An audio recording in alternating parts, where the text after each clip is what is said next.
Welcome, everyone. Here at Uncrowned, it is our first WrestleMania season. So we'll have you covered today with everything, match by match predictions, a little bit of wildness along the way too. But first, I'm Kel Dansby. I'm joined with the entire Uncrowned.com staff. All the guys are here to take you through WrestleMania 41, going down to Las Vegas this year. We have Anthony, Cam, Robert. You guys probably read their work on Uncrowned.com by now. If you haven't, I don't know what you're waiting for. Join us all week. We have you covered. The best coverage, if I say so myself, in the industry. These guys have been working hard. This is kind of our little reprieve, right? Like usually it's in print. You guys are reading everything. No, today we're getting all the hot takes, all the reactions, going match by match, and then all of the predictions to tell you who's going to win this year at WrestleMania. So guys, we appreciate it. We appreciate all you guys taking time out, putting the pen down to join me today. We're going to jump right into this thing. Usually we start night one, match one. We don't know the order yet. So we're going to wing it a little bit and go match by match. But first, if you guys have one prediction, off the wall prediction, not in a match necessarily, a surprise guest, a surprise entrant, interference, what is your one off the wall prediction for this year's WrestleMania? Anthony, I'm going to kick it to you first. All right.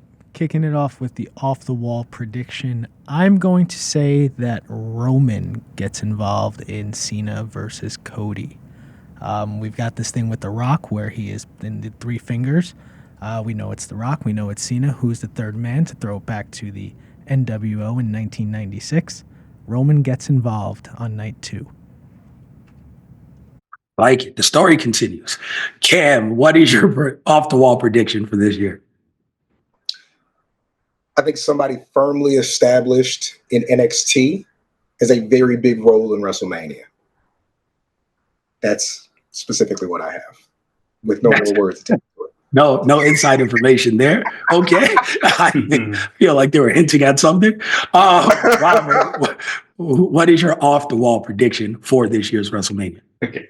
And actually, there's no inside information with this one. I just have a feeling that WWE are going to go pretty big with El Grande Americano. I don't think this is going to be the last time we see him. I think they're building up to something. Maybe we're not all going to like it, but I just have that funny feeling that they're all in on that one. So I'm not going to lie to you. It kind of breaks my heart because Sami Zayn's not on this card. And it feels like it's an El Generico kind of storyline. But not that those two are the same people, by the way. They just, loosely know of each other.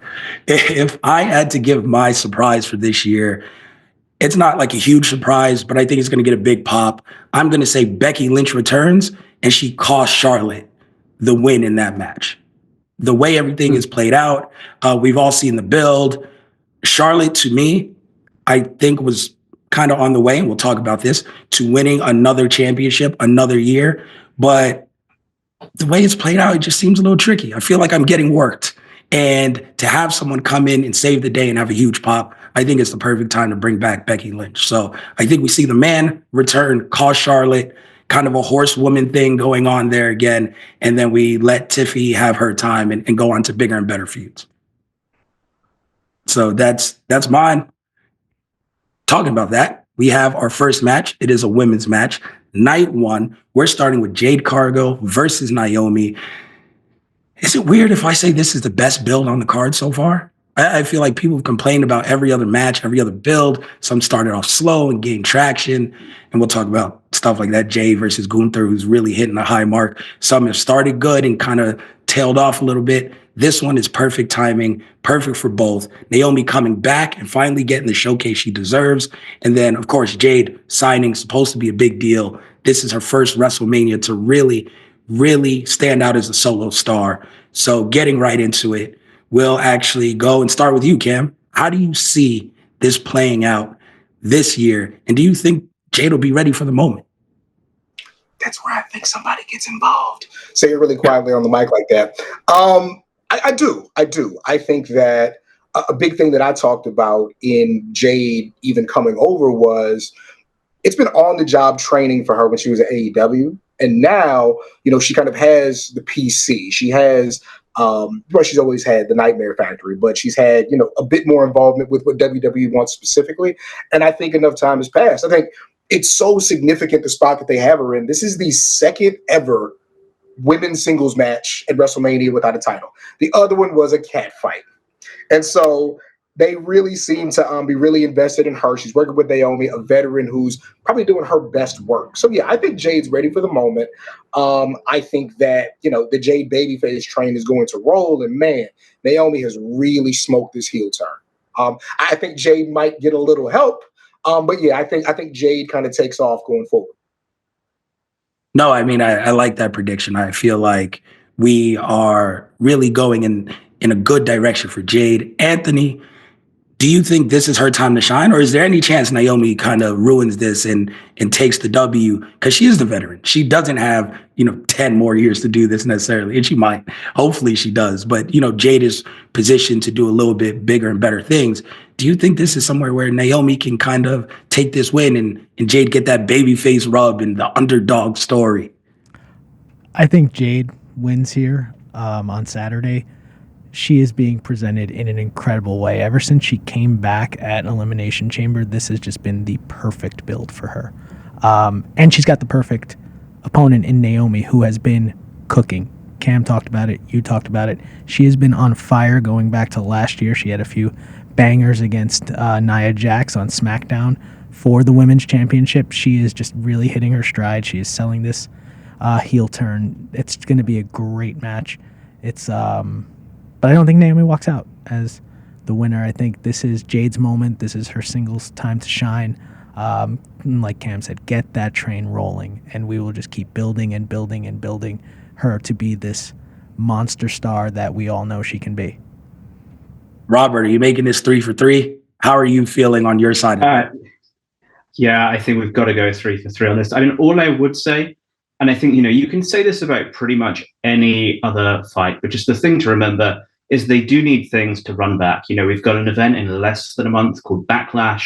These are talent that we would want to see again and again. So I think whenever you're looking at these matches, how obvious, even when they can seem really obvious, you think something has to go on, something has to be the trilogy. And particularly when you've had that kind of sudden heel turn that we've seen, maybe it will happen. I'm not going to put my name to it, but yeah, I think we need to keep the possibility open.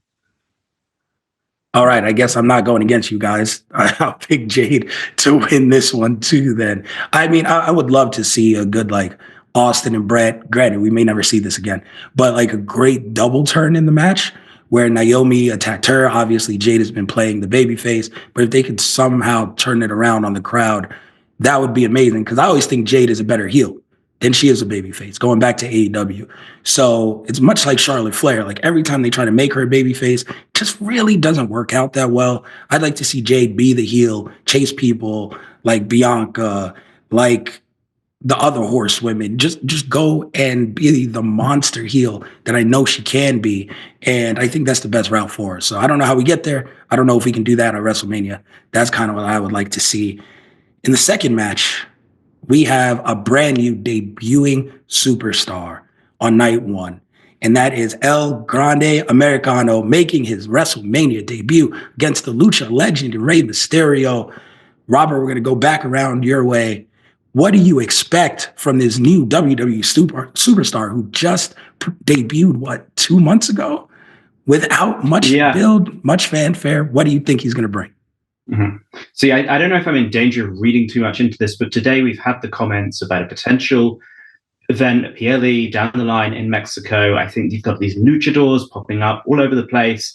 I think, WWE it's not always particularly nuanced in the way it deals with the luchadors. I can see them doing a big event built around it, and maybe that's when, El Grande Americano gets unmasked, gets humbled. I mean, they've just gone with this. Why do it now? I just think it might run for a little longer.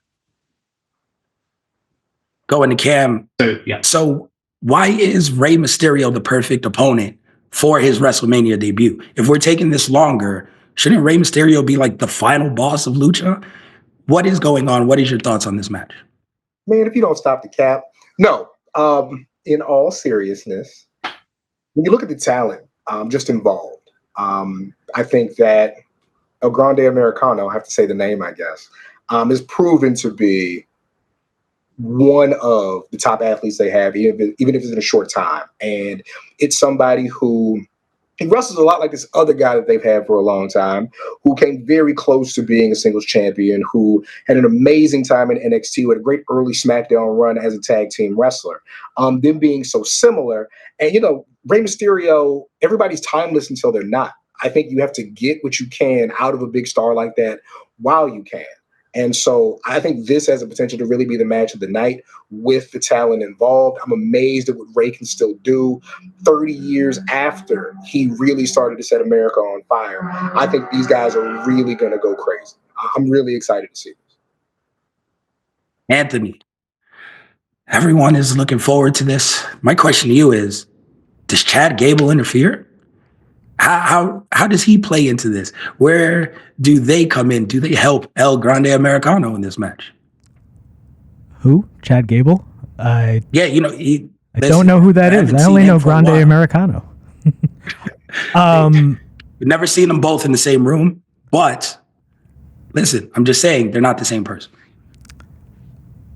I don't know if we're going to see any of Gable's antics or his cronies get involved.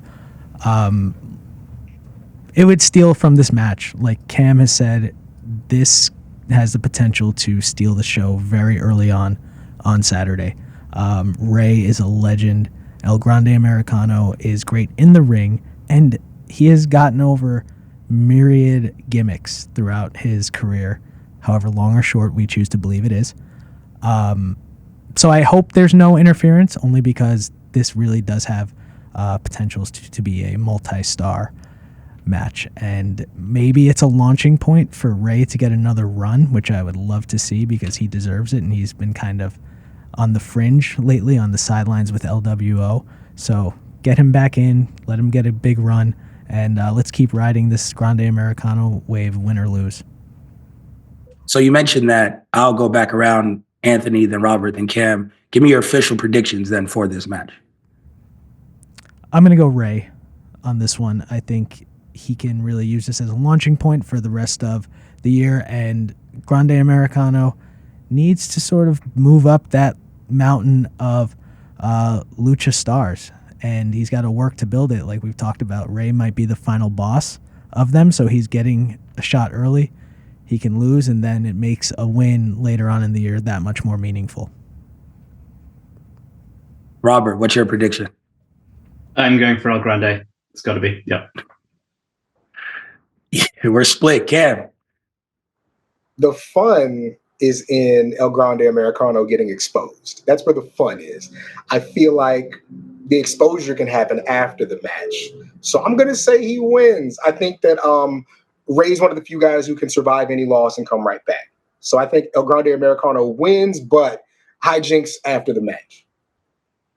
All right. I've kind of spoiled my prediction. I think Grande Americano wins the match.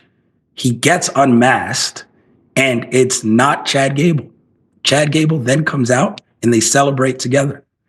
And people are shocked. He covers his face. You have no clue who that is, but it is clear that Chad Gable is not that guy. So I don't know how we do it. Maybe we get a roll under the ring. We get something. But I promise you, those two will be in the ring together at the end of this match. And then we'll continue with the mystery of who is really under the mask. So that's the payoff. That's where we take it to Mexico and we get the PLE and everything, and you drag this thing out. So I think that's the way it goes. In the next match, this one was a late ad. People are just now kind of getting excited. This is one of those where I thought it built great at first and really tailed off. We have the New Day versus the War Raiders for the titles. Robert, tell me why this deserved a Mania spot and the SmackDown titles didn't. Actually, I called for this one about 4 weeks ago, I think. I remember writing something for Uncrowned and saying, hey, remember where we all were when this heel turn kicked off, and we couldn't praise it enough, and it had lost steam. And, all of a sudden, the New Day were meandering. They've been out there with Rey Mysterio, the LWO, they've been regular, but they haven't really been doing anything exciting. I think this is the chance to change all of that. And I think I put a line in the piece that I'll repeat. I think you have them win the belts and you have them taunt Big E. You have to go back to that hard-hitting, emotional angle, they did at the beginning of the heel turn.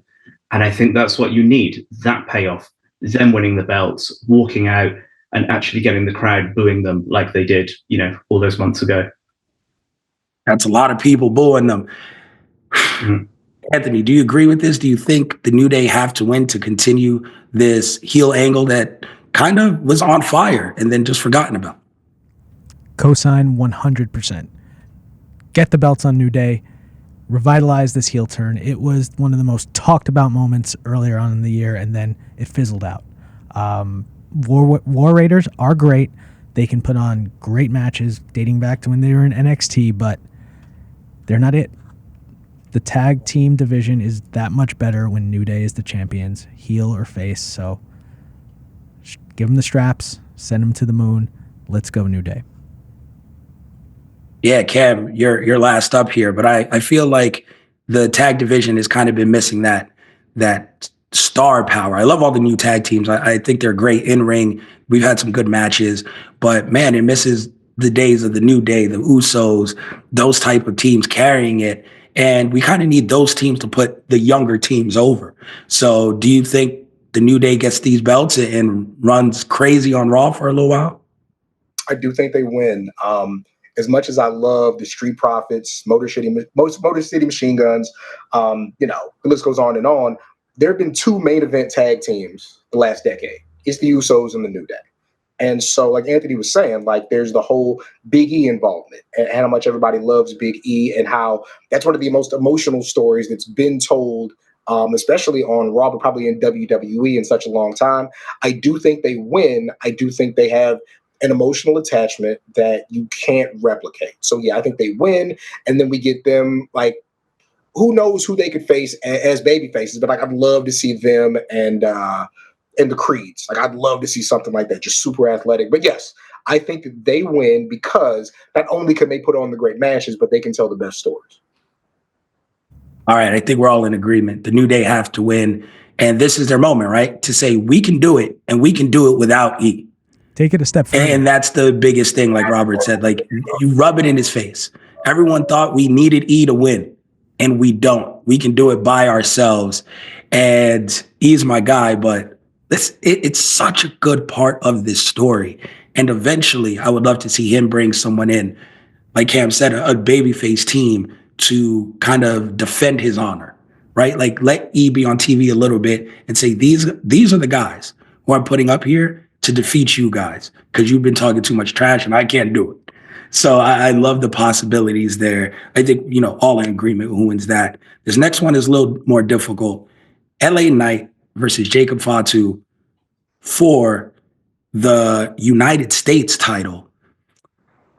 This is one where LA Knight has been super over for a year and a half, but I'm not sure anyone in the company is more over as a heel as Jacob Fatu is right now. Who do you guys think wins this? Cam, we'll go you and around because these are two guys I think can't really afford to lose, but someone has to. I think with LA Knight, he's the U.S. champion, but that's not going to take him any further than he is, right? Like he's super over. I don't know if he needs that belt. I think he needs to be in the world title picture. I think Jacob Fatu wins it. Like you said, nobody has that kind of momentum. Every building that he's in, they want to see him do something evil. And not everybody has that. They want to see him go and go and go. He's athletic. He talks the talk like nobody else does. I think it means a lot for him to win. And whoever beats him ultimately elevates. So, yeah, I think Jacob Fatu wins it, and LA Knight needs to be in the main event picture. Definitely needs some new blood in that main event picture on SmackDown, especially coming after Mania, where you need some new challengers and new reasons. Got to make Money in the Bank exciting. The LA Knight tease last year was amazing. So it's like you kind of want that guy to be in that picture and give him hope. Anthony, how do you see this one playing out? Is Fatu the right guy to take this belt after Mania and carry it and have a babyface chase? Yep. I think it's time for LA Knight to elevate himself. He's over. The crowd loves him, but We need to see him show he can be at the top of the card. And even if he loses at WrestleMania, you said the magic words, Money in the Bank. Have him win that briefcase in the summer, and then he can be the babyface with the briefcase and chase Cody or Cena, whoever wins, coming out of night 2. As far as Fatu goes, he is incredible. He has an energy and aura about him. Everything he does in the ring is just mind-blowing. The speed he moves at, the things he can do. He can elevate this U.S. title because as great as LA Knight is, we've sort of had this going back and forth with him and Shinsuke for a few months. The U.S. title needs some new blood and new bloodline, and that's Jacob Fatu. Man, you made great points there. Now you have me thinking about LA Knight winning a briefcase and just getting a summer full of promos between him and Cena. And me just tuning in every week, not knowing what either guy is going to say and loving it. I really hope that's the direction it goes, freeing LA Knight up.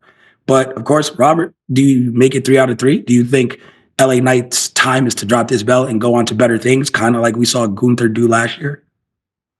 Yeah, I don't know. I think you could do something really smart with LA Knight. Like, I totally agree with what everyone was saying about, Jacob Fatu is the guy that everyone fears, right? He comes out, you hold your breath, you think, what's he going to do? He absolutely kind of pulverizes people. I can almost see, we're kind of getting into the realms of fantasy booking here, but, LA Knight somehow gets a sort of lucky finish, puts on a spirited performance. He manages to get that 3-fall, but then, you get that dawning realization that, like, Fatu's not done. He's going to come for me again. And you build him up as that almost stalker character that it's coming. Like, I think we've seen that on SmackDown where LA Knight has got one up on Fatu when he shut him outside that time and then lives to regret it. I thought that was a really smart angle. And if you did something where you gave him that opportunistic finish and it looks like the great babyface moment, and then you realize, oh no, like he's target number 1 now. I think that could be fun. So yeah, I could see a fun way to have LA Knight win this and it comes back better afterwards. This is the first time we're going to split. 2 and 2 straight down the middle, because I think Jacob Fatu loses. I think the money is in tearing up the bloodline, what is left with it. And they're so used to, and we're so used to, especially at WrestleMania, Solo Sikoa coming out and hand wrap gifting titles to Roman Reigns. His interferences and won so many matches for the bloodline. I think this is where it goes wrong. And I think he ends up costing Jacob Fatu the title. LA Knight wins real quick by roll-up or whatever it is. And we finally get that friction between Fatu and Solo Sikoa, where Fatu's like, I didn't need you. I could have won this by myself. You are hurting me more than you're helping me. And I think the feud is between them two. And then we have LA Knight go on and hopefully create a new feud going forward. There's plenty of people on the roster, whether it's someone returning, whether, you put Carmelo Hayes back in that picture. He has plenty of people to go on and face. But I think Fatu and Solo Sikoa's story is what they're building to this. So the way to do it, sorry, Jacob, but you can't win this one. Solo has to cost you, and then we go on and we see how strong that bloodline really is going into the summer. Next up, the most controversial match either day. Tiffany Stratton, Charlotte Flair, Women's Championship. It's one where Tiffany Stratton won the Money in the Bank briefcase. It was Tiffy time. People rooted for her. They cheered for her. Even though she was a natural heel throughout, she aligned herself with Nia Jax. Didn't matter. The fans were behind her. Charlotte came back. It looked like she wanted to be the babyface in this, quickly turned into the heel, and it's been chaos and anarchy since. We've all seen the promos. We've all seen them go off the rails the past 2 weeks. Robert, start with you. How does that chaotic build lead into WrestleMania? And to steal a pun from WWE for so long, can these two coexist in the ring to put on a good match, or are they going to go into business for themselves? I'm a big advocate for this whole angle. I'll say straight away that I think we're being worked. I think my suspicion is that some of this off-script stuff we've seen was actually perfectly planned, and it's being fed to us in the way that WWE has done in the past, that, there's legitimate heat. But either way, I think it's got us really interested in this match.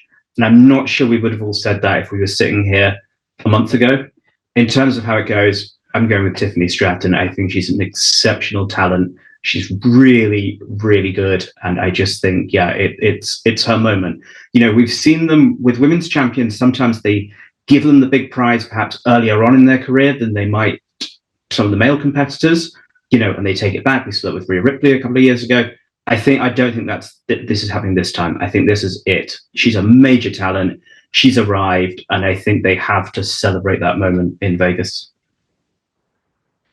Anthony, do you agree with this? Do you think it's really Tiffy time and Charlotte's going to put someone over at WrestleMania? Is this the year where she doesn't go for championship? I don't know. What is it, number 16? And always win like she usually does? Yep. Charlotte has to put Tiffany Stratton over. There is no way that this ends well if she doesn't. You're going to kill two superstars if she doesn't put her over. Charlotte came back at the Rumble, gets that initial pop, but then the fans turned on her because WWE fans have a habit of doing this, and wrestling fans have a habit of doing this. When they feel like they're being force-fed somebody, they will turn on them, and we've been seeing it throughout this build. If Tiffany does not win, she is just another talent who gets buried by Charlotte, and her momentum, which has been going since she came up to the main roster last year, sort of halts. And then where do we go from there? So what Robert said is 100% true. Tiffany is a great talent. Charlotte is a great talent too, but it's time for her to put somebody over at WrestleMania. It's not unprecedented. She's put Rhea over at WrestleMania before too. So Tiffy's my pick. I think both superstars will be better off for it. And even with that promo, work or not, we're all talking about it. So if you buy into the no publicity is bad publicity, that's exactly what we've got here with this build about a week away from WrestleMania. Listen, I clearly spoiled my pick, right? I told you guys I thought Tiffany Stratton wins, but mostly because I think Becky Lynch comes back. You need interference. Charlotte doesn't lose clean very often. And so that's my pick. I'm kind of with you guys in the final result. But also, we can't forget that this is the woman that broke Asuka's streak, undefeated streak, and buried her. The first time she wrestled Rhea Ripley, and everyone thought Rhea was that next person she's turned out to be, Charlotte buried her. So, like, there's a precedent for this. Cam, do you agree with everyone else that Charlotte's a new Charlotte? She's going to put someone else over? Or is she going to bury someone and they have to come back and prove that they can beat her a couple of years later? I talked to Tiffany Stratton going into Great American Bash 2023 and asked her, who's the one person on either roster she wants to face, and it was Charlotte. This is somebody she looks up to, respects as an athlete, very much wants to compare herself to and test herself against. I just don't think it benefits Charlotte to win. I don't think heel, face, whatever, I do not think it ingratiates her to the crowd. I don't think it makes people want to see her or want to see her lose. I think it's a great spot to put somebody really young over because, Charlotte, you're going to have every single turn you ever want. I think that Tiffany Stratton wins this, and we start to really get something interesting out of Charlotte that is not ingrained in the title picture. So, yeah, I think Tiffany retains. I mean, it'll be, like you said, a new turn for Charlotte. We haven't really seen her without chasing the title or holding the title. So it's something she'll have to learn, and that'll be really fun to watch if it goes down that way. Next up, it could be a big turn for Tiffy too. Like, true, she beats Charlotte, and then she can go into her natural feel, which is like that heel, that snobbiness. She can say, "I beat the Queen at WrestleMania," and she can go into a more natural fit for her character because she had that little babyface bump from cashing in, and it hasn't really clicked. So it's kind of an opportunity to reset her character and her gimmick as well. Yeah, it's one of those things where with her, it's going to be such a good match and it's such a high that it kind of goes into what do you have next, right? It was the same thing with Cody last year. It's like that next defense, whoever you're going against, really has to hit a high mark because you set such a standard at WrestleMania. So Tiffy will be propelled and set up to really prove it. Right? They threw her into the deep end and said, we think you're our person, go and prove it. And we've seen them do the same with Liv Morgan. We've seen them do the same. Rhea Ripley had this moment. Bianca Belair had that moment. It's like, we're going to give you someone that you can beat and really benefit from. And then after that, it's yours. then that's when you make your title reign. That's when you make who you're going to be as a superstar, sink or swim. So this is her moment for that. And the match is probably going to open up WrestleMania. It's such a stark difference because we're talking about Tiffy having to take her moment and prove herself. But she's relatively new. She's green in terms of being a main event level WWE superstar. She's doing great with it. Jey Uso has to prove the same thing, and he's been here forever. But people are wondering, is he a solo star? Is he more than just the Yeet movement? Can he go in there, put on a banger against Gunther, and show that he deserves to be champion? Cam, is this the year? And I know you've spoken to Jey. You followed the story from the beginning, wrote amazing articles from the beginning of the bloodline on him through now. Is this the year where he shows, like, I am main event Jey Uso? Or are we telling a longer story with him? I think they go with it, man. I don't think there's any reason to drag it out. If they go in and have the exact match they had at Saturday night's main event, just with a bigger crowd, it works perfectly. I think that you go with the hot hand, man, and he's never going to get hotter. Whatever happens after the fact happens after the fact, but you got to go with the hot mode. I think that it's weird how the internet and social media and things kind of weave in and out. I think they leaned a bit too hard into social media at first, but I love how they kind of followed up with what this is about. Because for him personally, it's about family, it's about the fans, and it's about showing that hard work does pay off. I think you're going to see him more locked in than ever. I think that, for whoever Gunther presents, he don't want to look bad either. And it doesn't benefit him to look bad in a title match. He's going to do his damnedest to make it look great. So no, I think they go with it. I think it's a fantastic match. I think the people who decided they weren't going to like it beforehand are still going to feel that way. People who see it in person are going to be excited about it, and it's going to go the way it's supposed to go. Robert, do you agree that this is kind of Jey's moment? He's going to seize that and prove everyone wrong? Yeah, I think realistically, this one was decided on the 1st of February when they went with that Rumble result. It was a big surprise, I think, even to all of us four. I think, once he'd picked Gunther, the path was set. I'd be really surprised if it doesn't happen. It's just obvious they think so much of him at the moment. And just, a really quick anecdote. I was out at Crown Jewel in November in Saudi Arabia last year. And I think after the Raw, they came, they sent Sammy on stage at the end, in the ring, to do a little thank you, to speak a bit of Arabic. And then they brought out Jey Uso. And I look back at that, and that should have been the clue that actually maybe this guy is going to be competitive in the Rumble. He's clearly their babyface at the moment. He's the hot guy. He's the merch seller. He's the one the kids want the autographs with. And I mean, he's going to do it. Let's face it. It's over. All right, we're making it 3 for 3. Anthony, do you think Jey Uso leaves the crowd, or maybe starts WrestleMania with the crowd just on 10, everyone eating, and gets his first major solo time?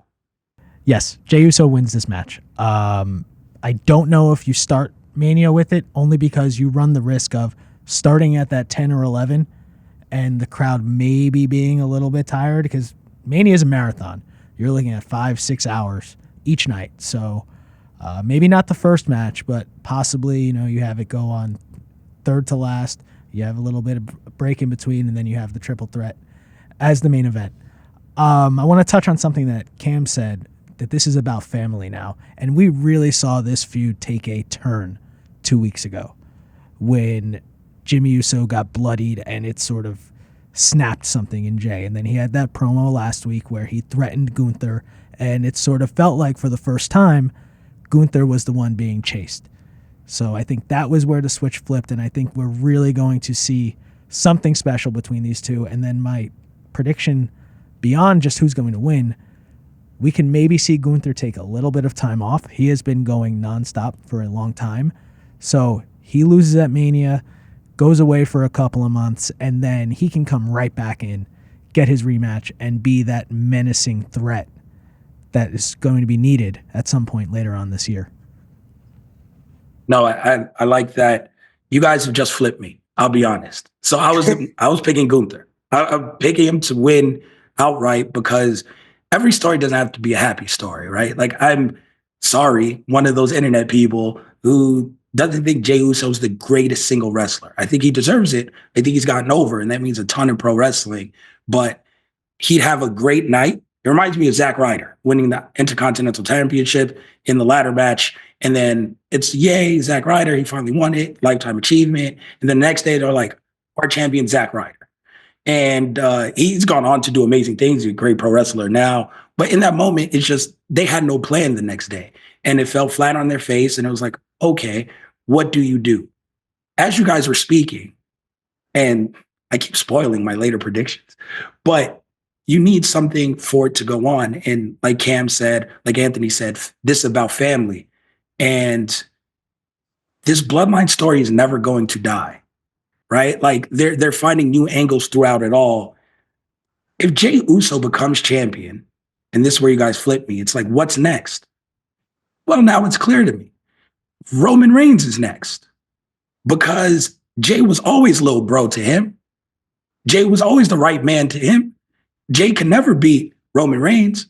Now Jey is champion and Roman with nothing is a storyline where, oh, well, Jey, now you have to really beat Roman. Because if we remember, the first person to pin Roman after that entire long time wasn't Cody. It was Jey in the tag match. They have unfinished business. They had the Hell in the Cell. They're kind of 50-50 booked over 4 years. So it's one of those things where Roman has a case to say, hey, little bro, I'm glad you got that belt, but that's my belt. You were next to me when I was holding this. I'm the tribal chief. And that's a really good dynamic to go over the summer between those two. So you guys flip me. I want to see Jey versus Roman, and I want to see that story told with Jey in the power position instead of Roman this time. So yeah, that's cool. You guys changed my mind. Gunther, go be with the family, take some time off.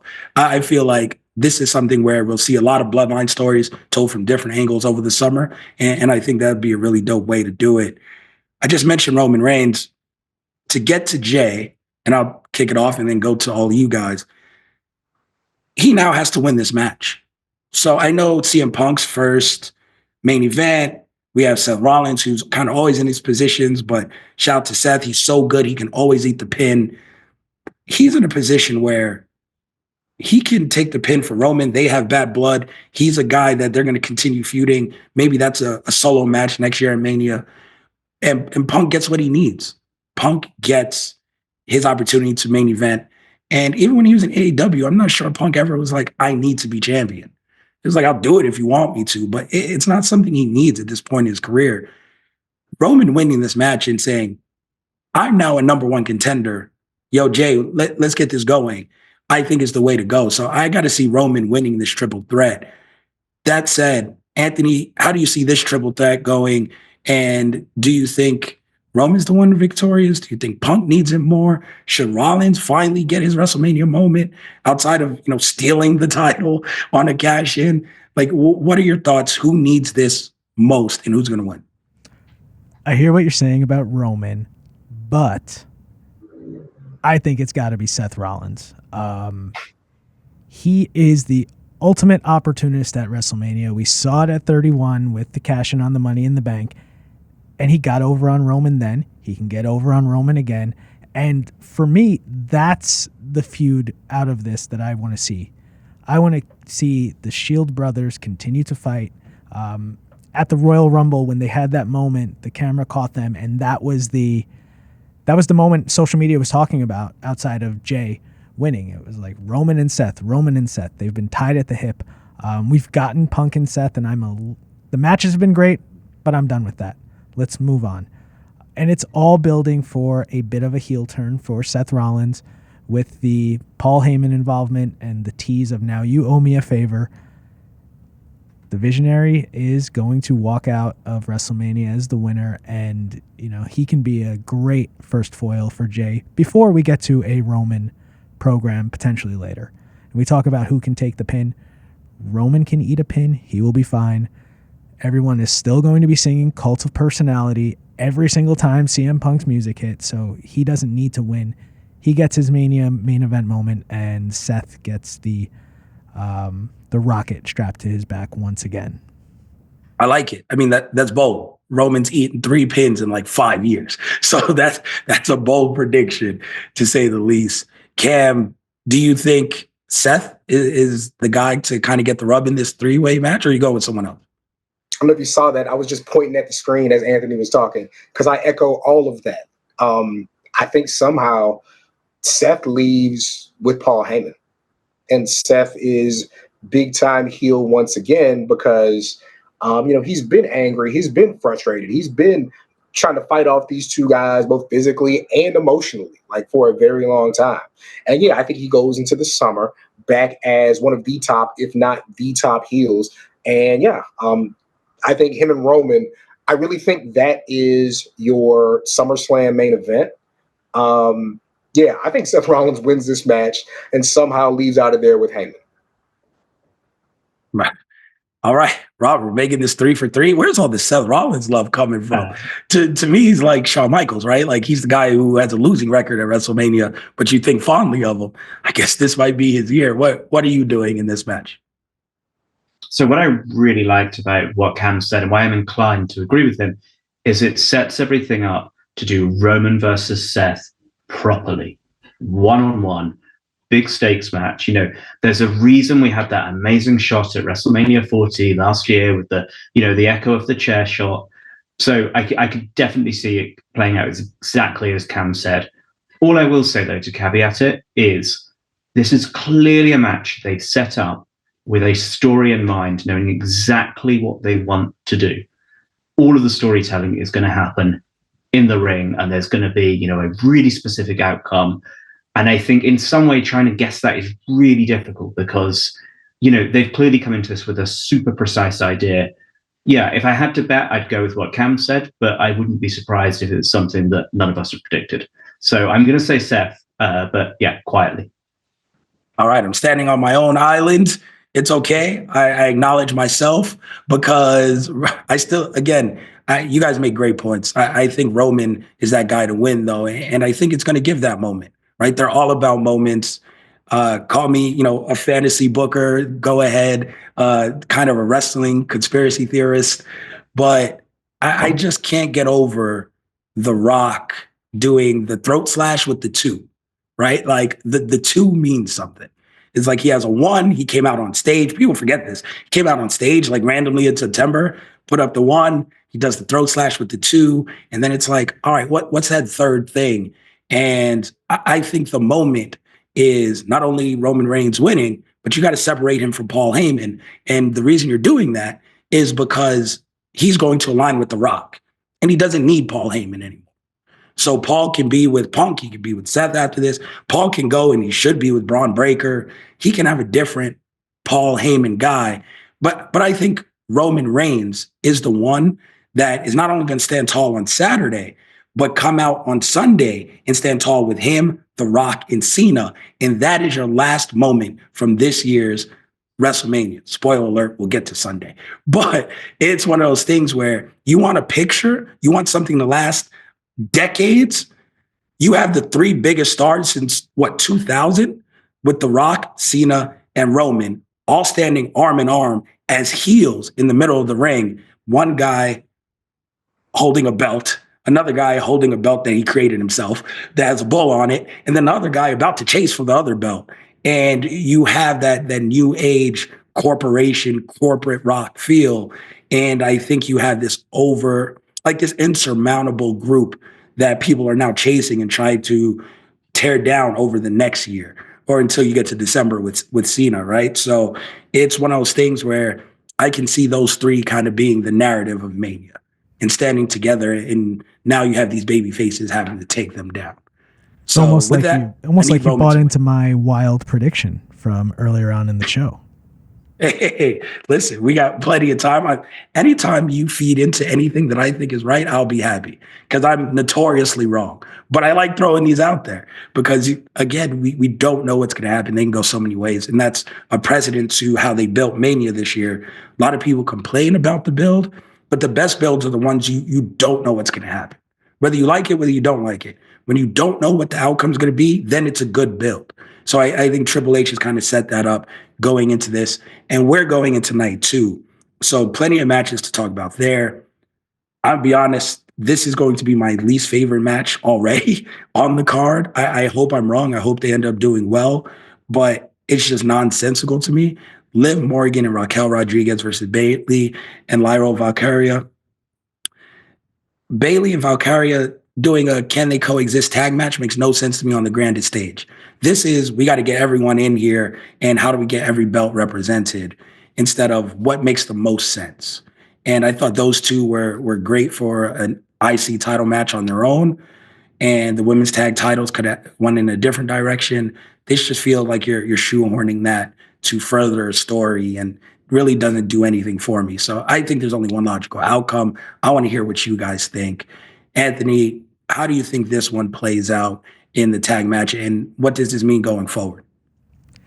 You can clip this. It is criminal that the Women's Intercontinental Championship and the Women's United States Championship are not on the WrestleMania card. Go back and watch Lyra Valkyria since she has won that championship.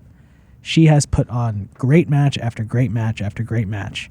So for her to be shoehorned in with Bayley, who is great in her own right, against Liv and Raquel in a tag team match, it's just wrong. It feels wrong. Like, what are we doing with these belts? We brought them in. It was a historic moment. We had tournaments for them. We've got two great champions, and they're not being defended on the card. It's nothing against Liv and Raquel, who are really strong. I like the vibe that they bring. They've been doing really great work, but this isn't it. I'll leave it at that. This isn't it. I hope things change. Yeah, man. It seems like they didn't know what to do, so they just did anything.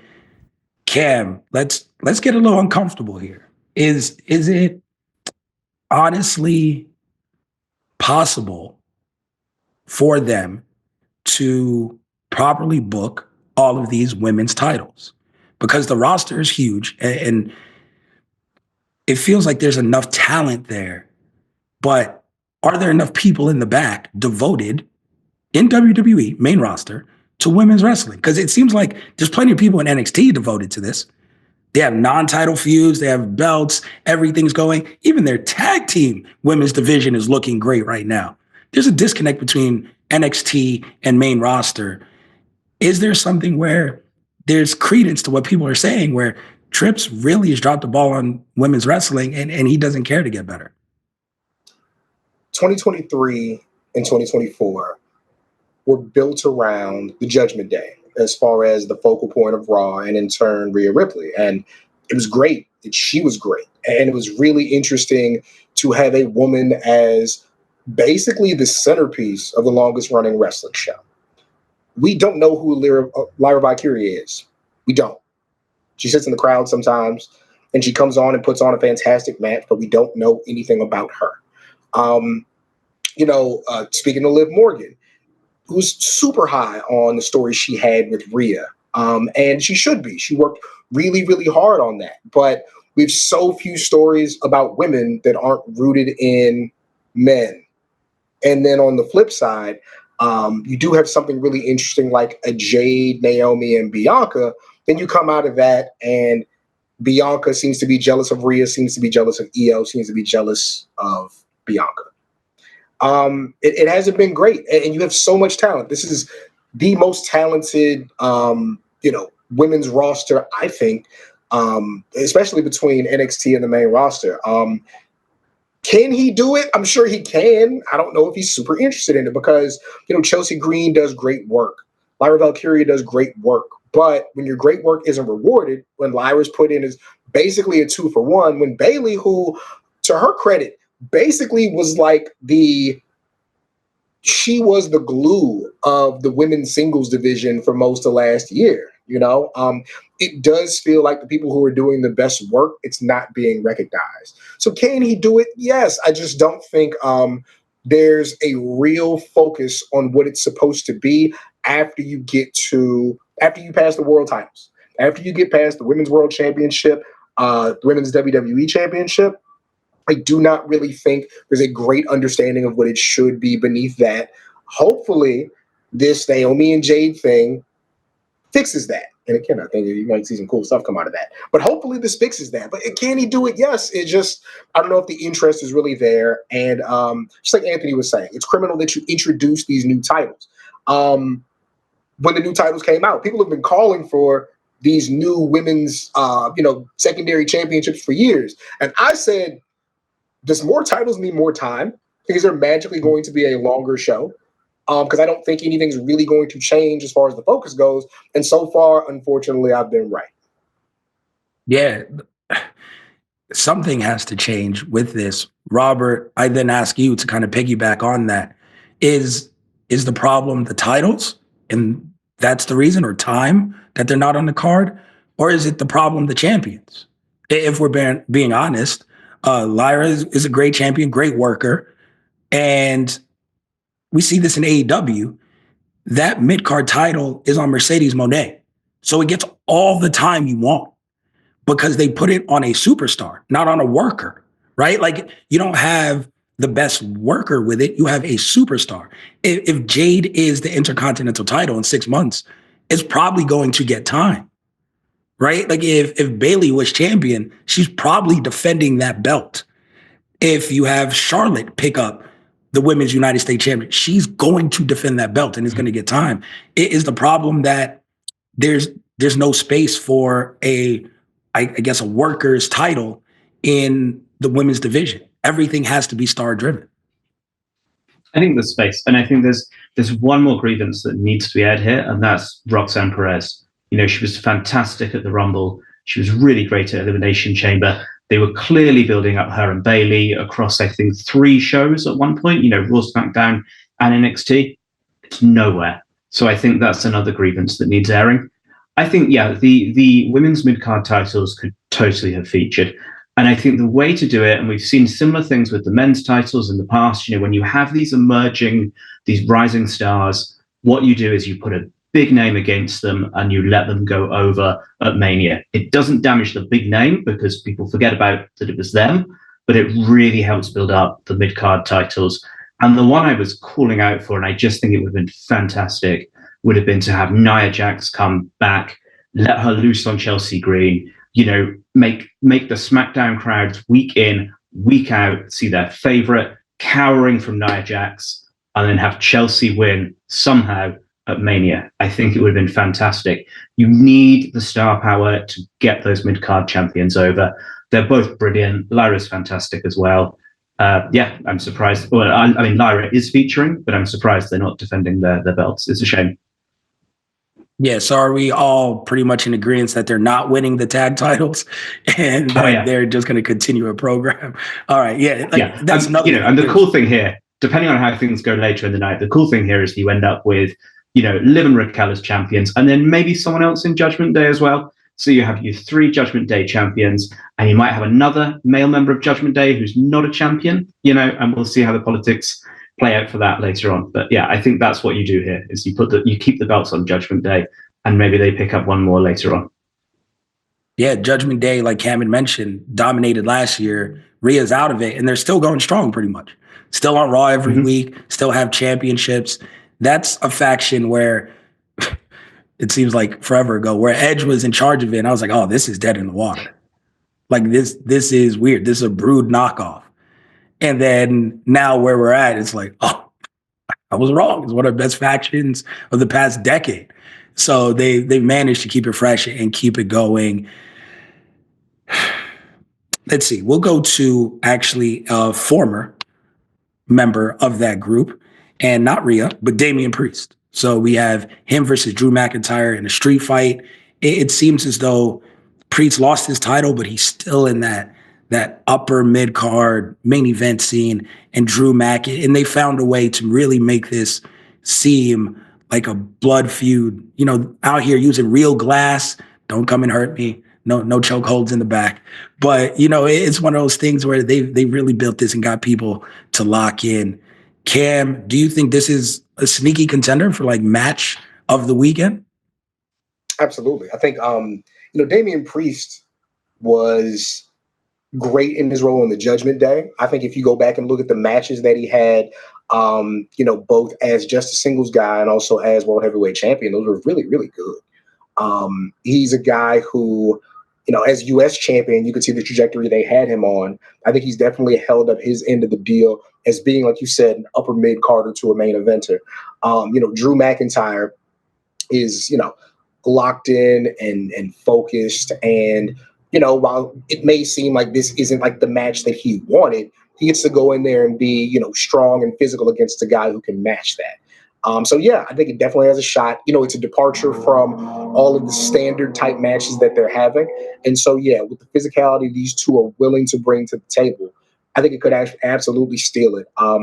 I like Drew to go over because, again, I like him as, a top heel contender to whatever title.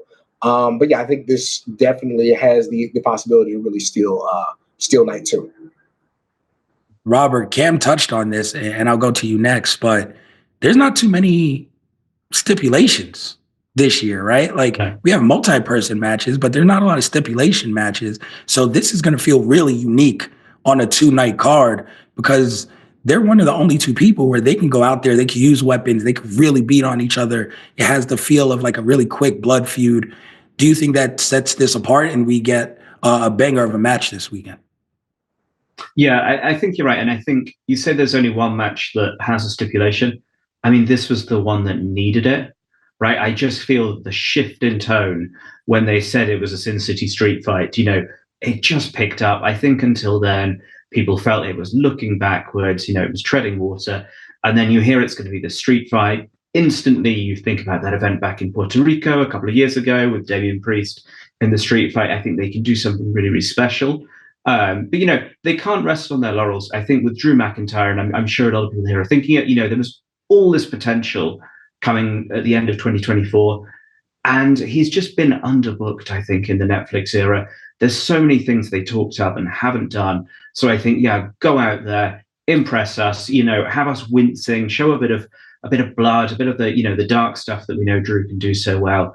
And then, just make it worth it. Do something brilliant with him afterwards, and with Priest for that matter. He's excellent too. So, yeah, I mean, I agree with almost everything you said outside of, Drew's booking. I think him and Punk's feud was the best they had last year.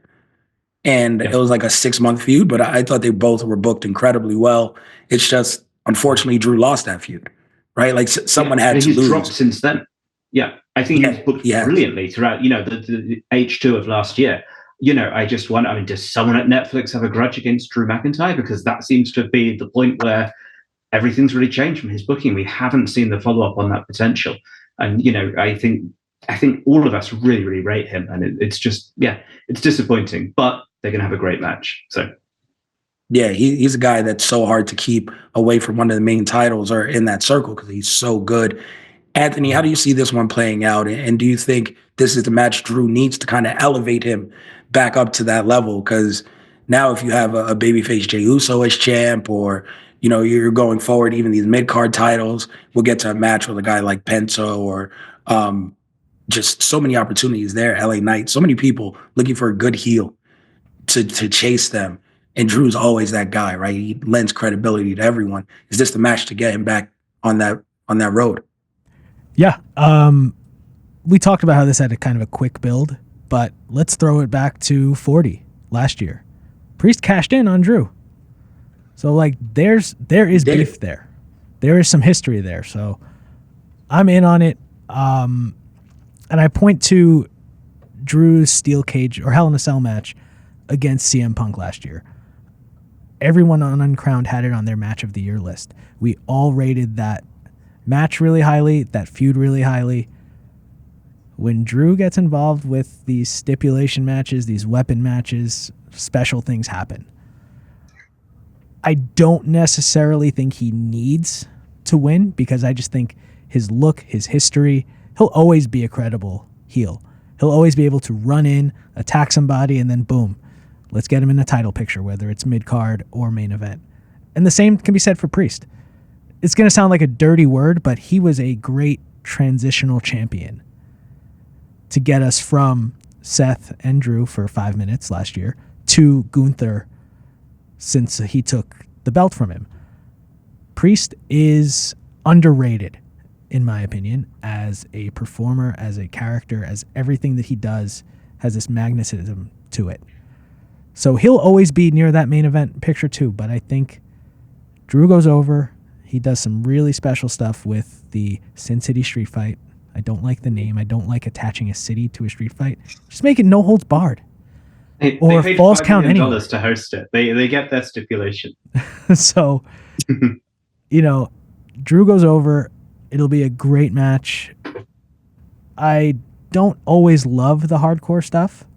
I think sometimes it can be done really well, but it can also teeter into like, all right, this is a little bit uncomfortable. So I'm hoping we don't get to that latter part, but all eyes will be on it. It should be a good change of pace on night 2. Maybe it even kicks things off on night 2. Who knows? Not to drift away from this, but I'm going to guess you're not a John Moxley fan. if that's your thought on the hardcore stuff, right? Because I don't think it's going to be that far what we just saw for John, and he had a bat stuck in his back. So I think anything less than that, I'm pretty comfortable with. But where do you draw the line? I mean, look, some of Mox's stuff is really, really good. Some of it does cross the line. To each their own. Like, this is wrestling, and one of the things that I like to harp on when we're talking about wrestling, it's all subjective. It is like any other form of entertainment. I may like something, Cam may like something different, Robert may like something different, Kel, you have your own opinions, even if we can sway you on some of these matches. It's all up to who's watching. So there are moments where we'll all say that was a great match. There are moments where we're going to disagree. It is all part of being part of this business and being a fan of this business. So I'll leave it at that. I love your objectivity here, but let's talk about someone who's polarizing. And when you say their name, they're like, nope, there's only one way to feel about this person. And that person is Logan Paul. And not only does he get a WrestleMania spot while others are quote unquote back in catering, right? He's wrestling AJ Styles, who everyone knows kind of getting towards the end of the road. And outside of the Nakamura match, which really didn't deliver for all of us who remember Wrestle Kingdom, that wasn't the same. AJ only has so many of these, and people want 5-star AJ. As the roster grows and you have these dream matches and people could really go, people want to see a glimpse of that TNA AJ, right? That New Japan AJ. They want to see that guy. And here we are, another year where it's like he has a match against someone where him and Taker had a cinematic match, and then him and Shane McMahon have a match. It's like, when are we going to see AJ against someone like a Gunther, like someone where he can, even the Seth Rollins one-on-one, where you're like, this is going to get 5 stars. Meltzer would give this 8 if it was in the Tokyo Dome. This is what we want to see out of this guy. And it's another year where it's like, okay, him versus Logan. And it kind of feels like AJ can lose this, because if you want to argue who needs it more, probably Logan Paul. Robert, where do you stand on this? I'll go to you first, because you're kind of the yin to my yang here. You're more level-headed.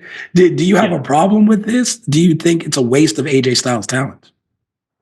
No, I think, and look, I'm a bit of a Logan Paul apologist. I tend to defend his appearance. I mean, I think we all agree he's fantastic in the ring.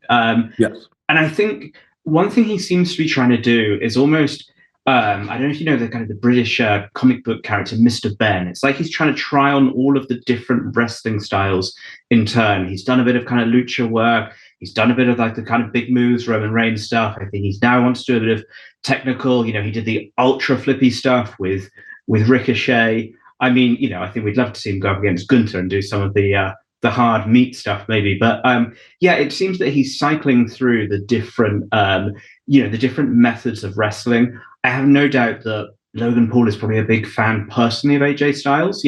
I think he gets a lot of input into which opponents he ends up against. So yeah, I've got pretty high hopes for this. I think it could be could be a really good match, and it could end up surprising you, Cal. Damn, are you on that same boat? Or do you think AJ is going to pull out another classic match? Because listen, him versus Shane O'Mac surprised me, and that just shows how good AJ Styles is, right? Which is why I want to see him go against someone who's on his level. But Logan is good in the ring when given these opportunities. Are you expecting him to pull out a banger, or are you on my side of things? AJ knows the job. I'm not saying he's been told explicitly, hey, go make Logan Paul look good. But I mean, it's another chance for AJ to have one more of those notches on his legacy, man. He's been doing it, at least for me, ever since TNA and there with Samoa Joe and Christopher Daniels and, X Division stuff and world title stuff and New Japan. Like he's really been that guy at every turn. I think it's a chance for him to go in and show once more that he's one of those all-time greats, absolutely one of the best of his generation. And, with Logan Paul, those viral moments matter. Those clips matter. What you can put on a reel, what you can put on a TikTok, that really does matter. And I don't know if there's anybody better suited to find those moments than AJ Styles. So, yeah, I think it's going to be really, really good. I think Logan Paul needs the win more than AJ does. But yeah, I think you're definitely going to get something really special out of the two of them. I see that you're trying to butter me up because I do social media. So you're trying to pull at the heartstrings and say that's why this is going. So it's cool. I appreciate that. Anthony, you're the last one. Tell me I'm crazy. Do you think that this match is going to deliver and I'm worrying about nothing? I think you're worrying about nothing. When has Logan Paul stepped in the ring and not delivered bell to bell? He's great. When you talk about pure wrestling, he is really, really, really good. Now, the Prime bottles, the characters inside of the Prime bottles, that's where things get a little bit dicey. But he's in ring, he's just great. And AJ is too. So I think this match can really steal the show. I know we've said that a few times today about the whole card, but these two guys are going to go. They're going to pull off some crazy maneuvers. I just hope the lighting is okay because I was at Mania 35 here in New York when it was AJ Styles against Randy Orton, and you couldn't see a thing because the lights were so bright. As far as who wins, I do think Logan Paul needs to continue to stack these wins against big names because that's the only way his character works. He needs to be able to have that confidence to be able to continue to challenge for titles, to get these opportunities at WrestleMania. So Logan Paul wins. This match is a banger. Kel, you can put your worries to bed.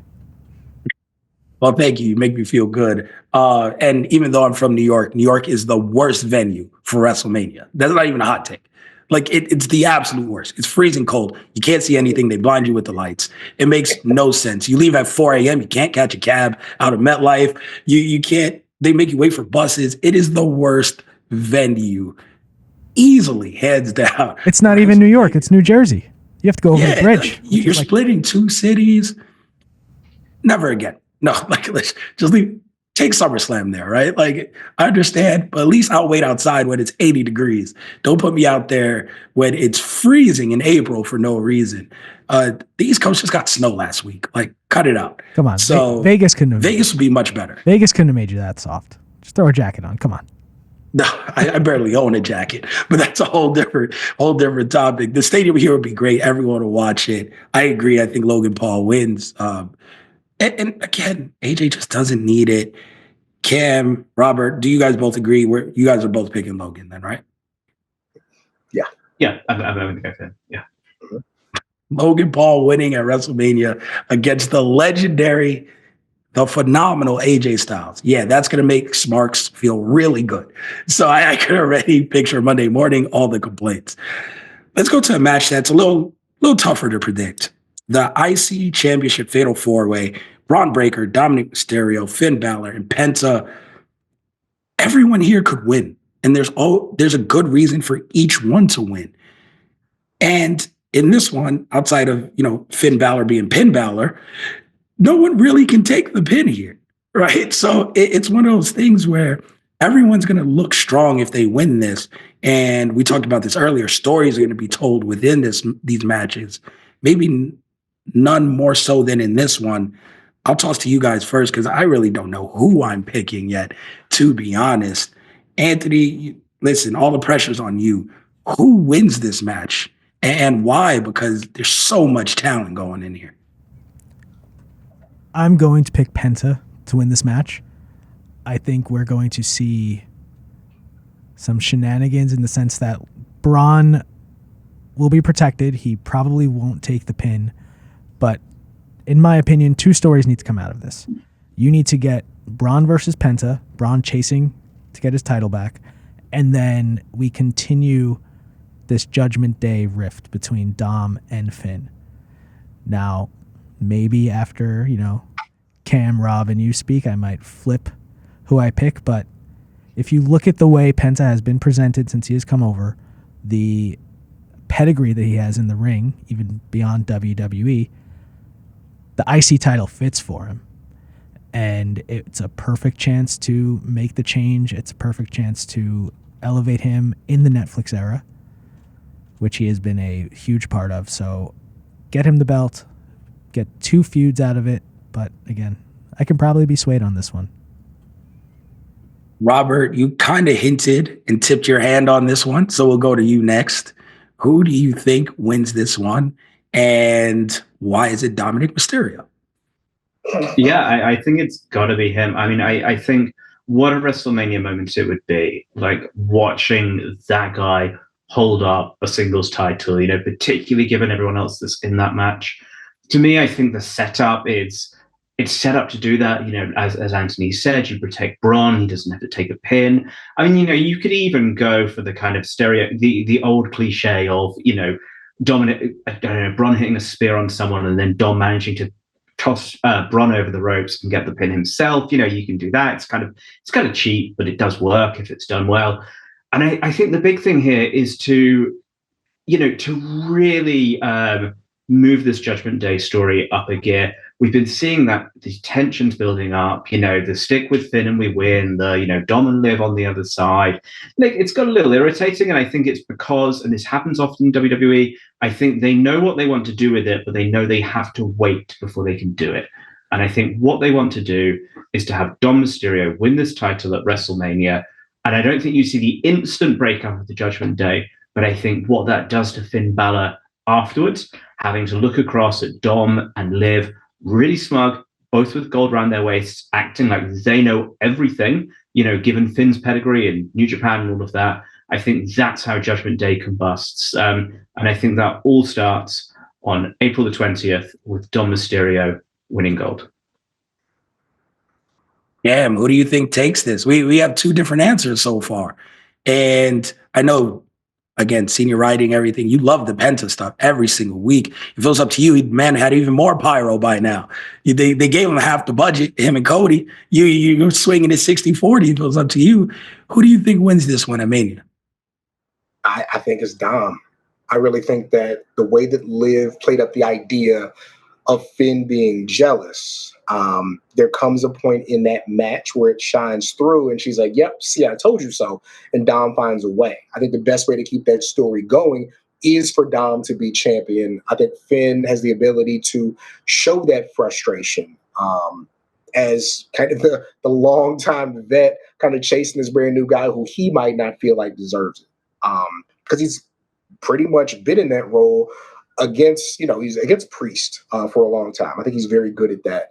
I think that like Dom winning gives you the best Mania reaction. Because one thing we haven't really talked about, like we think Jay's going to win. We think Jade's going to win. Feel good moments are supposed to come out of this thing. And funny enough, Dom Mysterio, whether he's heel or face, is a feel good moment. It's something everybody will react to and not react in a way that isn't genuine. So, yeah, I think that Dom Mysterio wins it. It keeps the Judgment Day as a focal point of Monday Night Raw. Braun can go challenge for a world title. Penta, being so fresh, being so new, he's not hurt.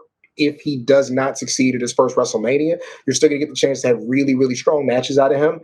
I think Dom wins it. I think that's the most interesting thing that could happen. Yeah, I mean, I do agree. I think Dom winning, The only thing different is I think Dom has to pin Finn. Like I think Finn has to be shocked by Dom turning on him and pinning him because I don't want a feel good moment. I want to hear 90,000 people boo Dom, like to the point where you can't hear his music. I want him booed out of there. And I think you need to make Finn a babyface immediately, not in the long-term storytelling, but right there in the moment. Make him that babyface. Have Dom go super heel because he always does. And I want Finn showing up tomorrow with the original music. Because if Dom comes out to celebrate and live and everyone's hugging and you are just on Raw and you just hear the doom, doom, doom, doom, doom, doom, and the lights go down and it's, and you get the original Finn Balor music, everyone's losing it on Raw if you have that reaction, right? So make him a babyface that night. Bring back the original theme song. Don't get me started on theme songs. And make sure everyone pops. And then you have that feud built in. You guys made a great case for everyone else. Braun Breaker's another guy. When you go into Money in the Bank, he's going to be a favorite this year. Going into that, right? Like people are going to expect him to do those things. And then looking at Penta, it's going to be great. He's going to have his time and his feuds. And maybe he and Mysterio will go as alongside the feud with Finn Balor as Finn's trying to figure it out. Maybe Finn has to go through the other members of the Judgment Day, Carlito or whatever, to get to Dom. So that builds that little bit of time there. So I really think that's the way to go in this one. And babyface Finn Balor, it's been long enough. That guy was the babyface for NXT. He came up and he won that Universal title first ever because he was the babyface. Bring that guy back. And he's done great work since as a heel and in the Judgment Day. But it's time for him that babyface run again. And I think this is where you start that off. I'm not going to say you guys convinced me on that, but I'm going to buy in a little bit. I can see Dom pinning Finn and awakening a demon, maybe. And if I was a betting man, I would sprinkle a little bit on Dominic Mysterio. But don't bet on pro wrestling. Like it. You flipping with me? Now we're both flip-floppers today. I don't feel too bad. I'm not flipping. I'm a man of my word. I'm sticking with Penta. I'm just saying I might buy a little bit of Dominic Mysterio stock. All right. When I read that article, if it doesn't say Penta, I'm coming back and I'm pulling this clip. This will be on social media, and it'll be me calling you a flip-flopper and showing you not picking what you said on this show. So just letting you know, I'm making a note here. Take all the receipts you want. Keep all the receipts you want. We have two more matches. It is second to last on our list. Don't know where it's going to fall that night. But the Women's World Championship triple threat, Io Sky, Bianca Belair, Rhea Ripley. I know Cam talked a little bit about this earlier, the build to it. It's been weird. I don't dislike it, but it's just been weird because Bianca was so ingrained in that Jade Cargill feud and partnership and Naomi and what happened there. And Naomi cut that great promo and she's crying. And then Bianca just kind of forgot about it and went to Rhea Ripley and Io Sky, who beat Rhea for the title. And then now Rhea's kind of chasing and in a pseudo heel role, but no one ever boos her. It's just a weird way to go, to the point of this is the match where I don't think any of them need to win, right? Like we make the case of like, this person needs to win, this person needs to win. Like they're so established that it's just a clunky build to have three baby faces together with no real point and reason to win this and no feud logically coming out of this. So am I missing something, Cam? Like you hinted towards there being a reason for things earlier. What am I missing in this match? Because so far the build doesn't make sense to me. Io Sky is fantastic. And I mean that. She's incredible in the ring. She's great energy. I think like watching her get to the top rope, because she's not tall enough to jump directly to it, but has that cool middle rope press that she does.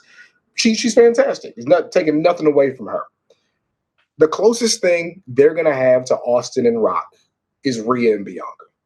And putting that off as a singles match for another year is a mistake, regardless of how good Io is. It's absolutely a mistake. They did not have a way that made sense for Rhea to lose the title so close to WrestleMania and get another shot without it coming across as like weird jealousy or interference. I think they should have had a prioritized way of doing that. But here we are now, right? Three of the most talented wrestlers that you have in the company going at it, but we needed more definitive language. Like I remember Austin and Rock. Austin saying, I have to beat you. I have to get my title back. It is the most important thing to me. This means everything to me. Rock on the other side, knowing how good he was in Austin's absence, but saying he's the man now. Like those conversations can happen with women too. And for it to just be, you're in my way, you're in my business, why won't you go away? It makes them look like kids. It infantilizes them like in a way that doesn't need to happen. And so we are here at what's going to be a really, really good match, but it's nonsensical where they exist. I think the one thing that they kind of did right was Io feeling disrespected and left out when Bianca and Rhea would go into it. But the way that you avoid that is to have a one-on-one match. It's going to be good. I think that the best possible scenario to come out of this would be for Bianca to do something underhanded and sneaky, leave as a heel champion. I don't know if they're ready to pull the trigger on her as a full-fledged heel with all the good work she does, all the good PR, but to me, that would be the best scenario coming out of it. I think that she wins. Hopefully, it's as like a turn and not her winning in a crowd that has not been hot on her for whatever reason continues to not be hot on her. Man, I don't know who's going to visit all the kids on all these trips. Like Cena's heel, Bianca's heel. Like, what are we doing here? Get rid of all the good guys in about a 3-month span. Robert, how do you see this going? Who needs this more? Start there. Who needs this more? And then how do you see it going? I've got a pet theory that I've aired on Uncrowned. I think this match was going to be what we had on January the 6th. It was going to be Rhea beating Liv. I think that was going to be the WrestleMania women's title match. It got shunted forward because of the Netflix premiere. And I think ever since then, they've been trying to work out what can fill its place. So that out of the way, I think this is now all about Bianca Belair. She's been out of the main title picture for a while now. I think there was a reason for that, as in, they wanted to work other talents and they wanted to give other talents a chance to be there. But just as there was a reason for her not to be there was a reason for her to come back in the way she did at Elimination Chamber, looking stronger than ever. I think, they've clearly made the choice to give her that statement victory. And I think that has to lead to her winning the match. It's been a while since we've had full strength Bianca. She's always been brilliant in the ring. She's always been excellent at what she does, but we just haven't seen her presented like this in a while. And if that doesn't lead to her becoming champion, I just think we'll feel a bit of air coming out of the balloon if that doesn't happen. It has to happen, as far as I'm concerned. Anthony, are you agreeing with everyone else that Bianca has to win this title? And if she does, can she do it as a face? I want to point to two things that Cam said. I love the Austin Rock comparison to Rhea and Bianca. That is spot on. So much so that I think they're two stars that don't need a title to sell the feud. Therefore, I'm going to pick Io Sky to walk out as champion. All three women are phenomenal. Bianca has two of the best WrestleMania matches of all time, men's or women's. Like, if you haven't seen them, go back and watch them. She is in the GOAT conversation on that front. Io Sky's match last year against Bayley, also one of the best matches in recent WrestleMania history. The other thing I wanted to point out that Cam said is, and Robert hinted at it too, is this heel turn. We do need to see Bianca make that turn. And if you watched Raw 2 weeks ago, or if you read our recap on uncrowned.com, there are subtle things that make you think Bianca is leaning that way. And I like to point out changes in ring gear. So when Bianca came out for that contract signing on Raw, she was all in black, which is a stark departure from her normal presentation. Am I reading too much into it? Maybe. But I do think we come out of this with Io as champion, Bianca as a heel and Rhea and her feuding for the rest of the year. I think that's the strongest presentation for the women's division moving forward, and I think we are all winners. And this match, considering the talent that's involved, has the potential to be the greatest women's match of all time. Lofty standards. But I mean, I can't say no. It seems like every year they continue to top the matches from the previous year, right? Like, how do you beat Bianca versus Sasha? And it was like, oh, well, Charlotte's going to come out and have a banger of a match versus Rhea. Like every year, there's just another great match. These three have that potential. I am completely sold on Bianca as the heel. I joke and kid, but it's the only way you can work your way out of this. And you mentioned like Easter eggs and little things. I can't help but remember when Naomi told Bianca that she indeed attacked Jade, and all the tears and all that in the ring, and thinking, this is theatrical, right? Like, there's a lot of crying. This is a very emotional segment and people loved it. I want that to be crocodile tears to the max. I want it to come out that Bianca set it up and that Jade was holding her back. And she had to ask Naomi, get her out of here for me. Because being in a tag team with her is keeping me from what I should be, which is women's champion. So Naomi just didn't do it because she felt like it. She did it to help Jade. And because Jade asked her to. Because Jade knew, if I'm in tag team with her, I'm not going anywhere. And when you admit that, when that plays into it, and that's the storyline, and Jade set that up, and she's been evil and turning for all this time, then, oh, now you're cooking. Because it won't be the immediate feud. I think, and unfortunately, Cam, I think Rhea versus Bianca is kind of that SummerSlam match, especially that it's 2 nights this year, I believe. I think they can headline one of the nights of SummerSlam with those two, and you continue this over the summer. But Jade holds that title, and Bianca holds that title all year. And you build to Bianca versus Jade at next year's WrestleMania because Jade set up the hit, or Bianca set up the hit on Jade that caused all of this. And that's the match when Jade was signed. It was like, Jade Bianca. How do we tell that story? Well, there's been a 2-year build to that story. Tag teams, injury, laid out on the car. Well, Naomi did it. And then now you have Bianca with her. It was me all along, Austin. Like, you have her with that moment and you set it up in the storytelling's there. And people are like, and Jade has another year to make sure she has good feuds, get better in the ring, and delivers the banger next year that we all expect from a WrestleMania match. With that being said, it's time for the main event, and a match that I expect to be more story than in-ring greatness, but you never know. It is Cody Rhodes versus John Cena. And Cody finished his story last year. Cena's turned heel, which people thought would never happen. And it seems as though him, The Rock, you already heard my wild prediction of Roman Reigns, have set this up, and we're going on what could be probably the second best retirement arc I've seen outside of what we saw from Sting in AEW. Like, the storytelling started off so low that it's like, oh, these guys are going to build.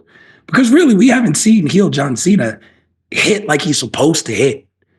It's kind of been mid, but it's only mid because we think this is the end game. If this is the beginning and this story is told all the way through December, oh, then we're just simmering. We're not even cooking yet. So I'll start with you, Anthony, to go and give you the time. What do you think of the build for this match? And do you expect it to live up to all the hype that we've seen with Cena turning heel? I do agree with you. I think this has been a little bit mid, if only because the turn from John at Elimination Chamber was one of those holy you-know-what moments.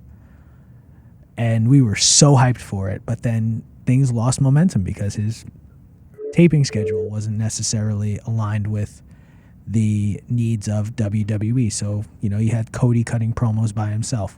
So it's been a bit disjointed in that.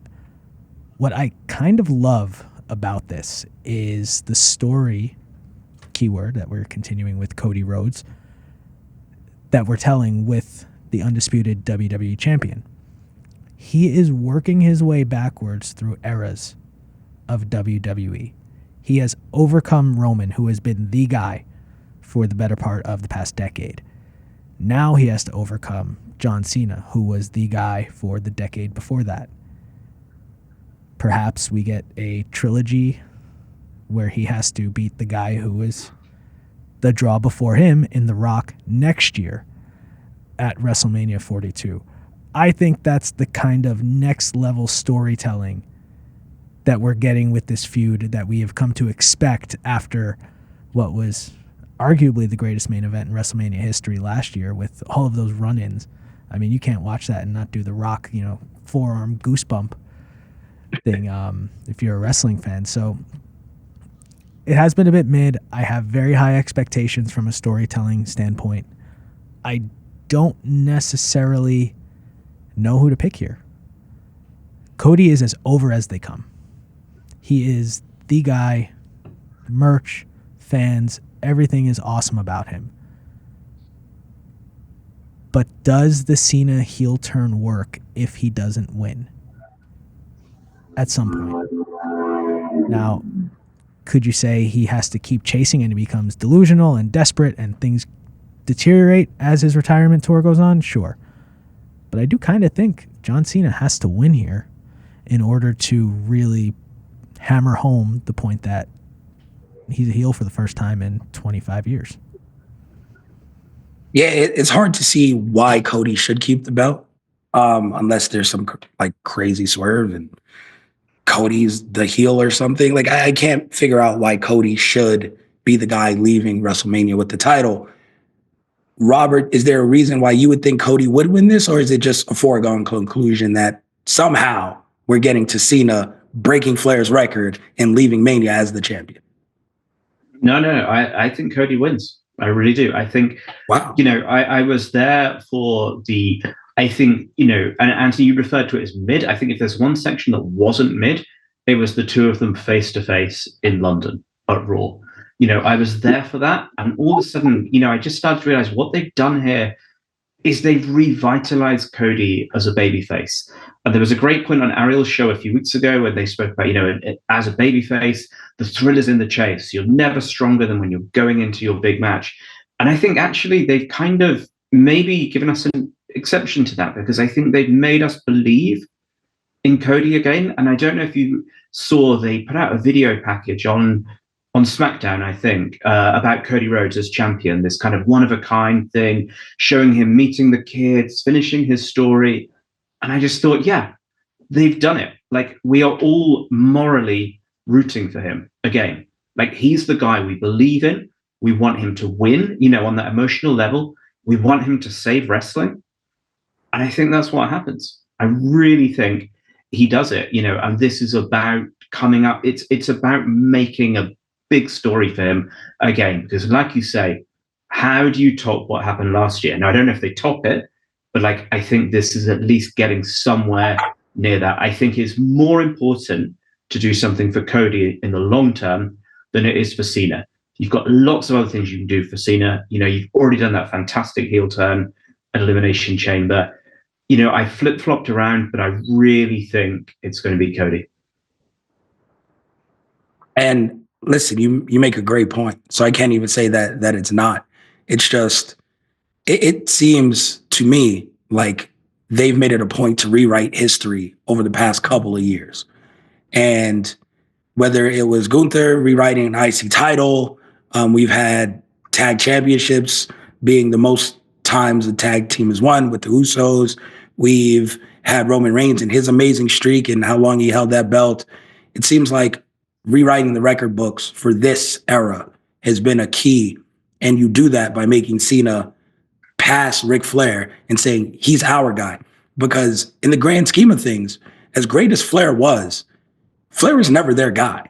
He was never a WWF or WWE guy. That's not Flair. And he holds that record. And you have one shot now for someone to break that. And he's homemade. He's your guy from prototype to now. He was ruthless aggression. You built him. You can still take that into a shot. movie That door star. isn't closed. That door isn't closed, I don't think. And I think if this were just about him getting number 17, which I think he still will in different circumstances, but if that was the priority, the obvious path would have been to either to win the Rumble and then to take on Gunther. I think, why, if that is the priority, why are you also taking out the guy that you've invested everything in, that's doing the baby kissing, that's selling the merch, who looks fantastic at the moment? Like, he just is the champ. Like, I think no one can say Cody at the moment is not perfectly living up to that title. So why, if that was the only way to get Cena to 17, I could see it. But there are other ways that wouldn't involve taking out, just whipping your king off the chessboard. I just don't think they're going to do it like that.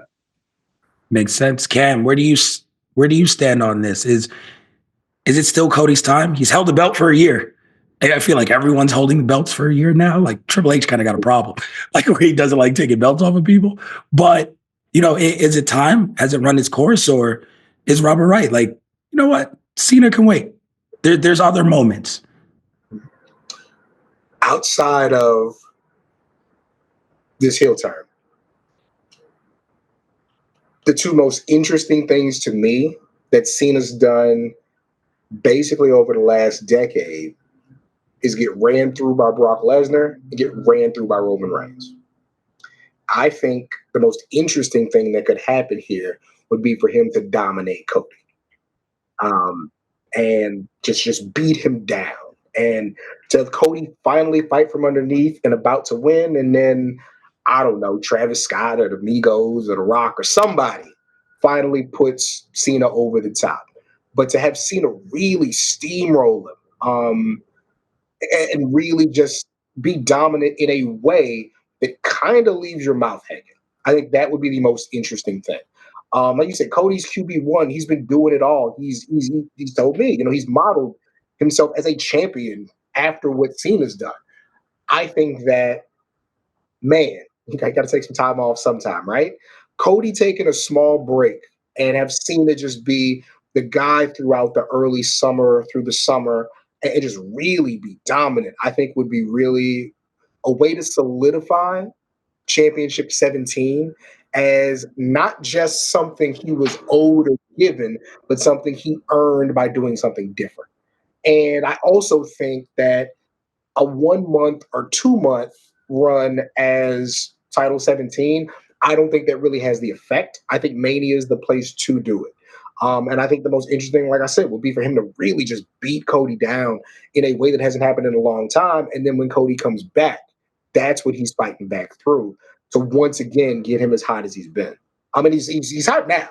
Like, Cody's in a great position, but boy, like him, being Rocky against Apollo, getting back up to that mountaintop, I think would be great. And then you keep going business as usual from there. Like, this Cena thing is an interruption, but can be a great interruption if you play it the right way. No, I agree. I think as good as what Cody is, it's hard for baby faces to go that long. It just is. Like, you can have long reigns as a heel because you can do dastardly things to justify it. To be a babyface that long and people not turn on you, it's like you got to give them a palate cleanser. You got to give them a break. And I think this year, I already mentioned one main event fantasy booking for SummerSlam. I think it's hard not to have Cena versus Punk at SummerSlam this year. And if Cena's champion, I think that's just a story that writes itself. We've seen these two guys at SummerSlam before. We know the narrative. We know how great it can be. And those are two guys, you talking about putting butts in seats? Like, that's what pro wrestling is for, right? Like, it's selling tickets. The last time you see Cena Punk on this retirement tour and Cena's champion, you're crushing. Randy, Backlash is in St. Louis. You got Cena Orton right there. It's a chance to really play the hits.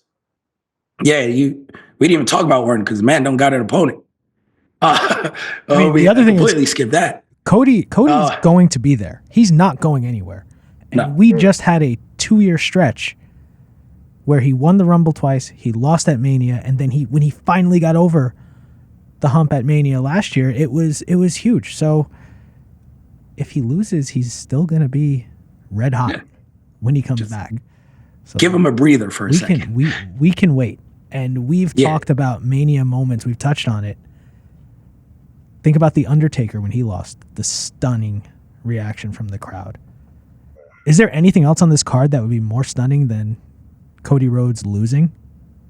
Probably not. So that's where you can get your meme-worthy, to play to your forte on social media, Kel. That's where you get your moment. And you've got one shot at it because Cena's leaving. Cena's got, 8 more months. What better? The time is now. Look, John Cena's own music. The time is now. Do it. It's coded. It's coded in there. We skipped over Orton, so real quick before, because I only have like 2 more questions after this. But we skipped over Orton. Who's going to be the surprise? We did a thing on Crown Social, laying out 5 different options. People had fun with that. I want you guys' opinion. If you had to pick for the surprise opponent for John Cena, who are you taking? Anthony started off, and we'll go Anthony, Robert, Cam. I'm going to be boring here. I'm going to go with what everybody thinks, and it's going to be Nick Aldis. If I were to take a little bit more of a risk, wouldn't it be cool if he sort of interjected himself into the AJ Styles Logan Paul feud? Like, they're ready to go, and then voices hits, crowd goes nuts, and Randy goes, I'm not missing my Mania chance. I'm beating both of you guys. Let's make it a triple threat for our good friend Drake Riggs, who loves triple threats, and get Orton in the mix there. Listen, I wouldn't mind it. I think Randy is good enough to carry that one-on-one match. And again, we're looking for pops. We're looking for viral moments. It's a good way maybe to get one, but I wouldn't mind that either. Like Logan selling an RKO from wherever would go insanely viral. So that's not a bad idea at all. Robert, who would be your pick for Randy Orton? Yeah, I'm going to take the next obvious one off the table, and I think say Alistair / Malachi Black. I think would be good. If he really is back. And I was rewatching when they brought Cody out as a surprise against Seth Rollins. And it does work well just to make an introduction when you've got someone that is going to be known enough by the crowd but still have that massive intrigue and curiosity. But yeah, I just think it's a real shame. I was looking forward to KO and Randy Orton, and I'm guessing the punt kick is going to stay off the table probably for a little bit longer. I don't think we're going to get that this time around. I think that needed that level, that bitterness of the feud to work. But yeah, I'll go with Malachi Black, I think. No, that's good. I mean, if I had to, a couple weeks ago, he'd be my choice. It's just hard to come back and lose, even if it's to Orton. Yeah. So I'm like teetering on that. Cam, who would be your pick for this spot? Look, here's the back half of that prediction. And nobody told me this. I'd love to see Obafemi come out and face Randy Orton. I think that a triple threat is a perfect place for him to lose the championship and not be involved. I think that what his entrance is, I think that'll have a great reaction to the crowd coming out. I think when he gets in there and starts to really show power, I think that would be great. And if you're going to take a loss at WrestleMania to Randy Orton doesn't hurt you so much. If the goal is to have you on the main roster and work from there, I think he'd be a great, real surprise to people who follow the product. Yeah, I think, man, it's tough because not only do you have to step into this, in my brain, who can lose? Because I think Orton needs to win, and it's a great showcase for someone.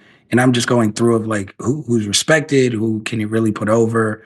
No, there's a tag match, I believe, on SmackDown the night before for the tag titles. I don't think anyone expects Miz and Carmelo to win. Miz-Mello tag team to win. I would love to see Carmelo Hayes be the guy in that spot just because he's so arrogant. And he's a guy where he can say, you know what? You are the legend killer. I'm in this spot now. I'm what you used to be. I deserve this. And it doesn't have to be a long match, but just having Melo on that crowd and the letters flash that he's him just shows he's the future and that he wasn't forgotten about. And I think him even just a little talking segment coming out with Randy, and Randy's like, all right, kid, come in here, get your ass kicked. Like, I think that's fun to really give Melo that rub, even in a loss. So I'm hoping it's Carmelo Hayes. RKO. You get your insane RKO.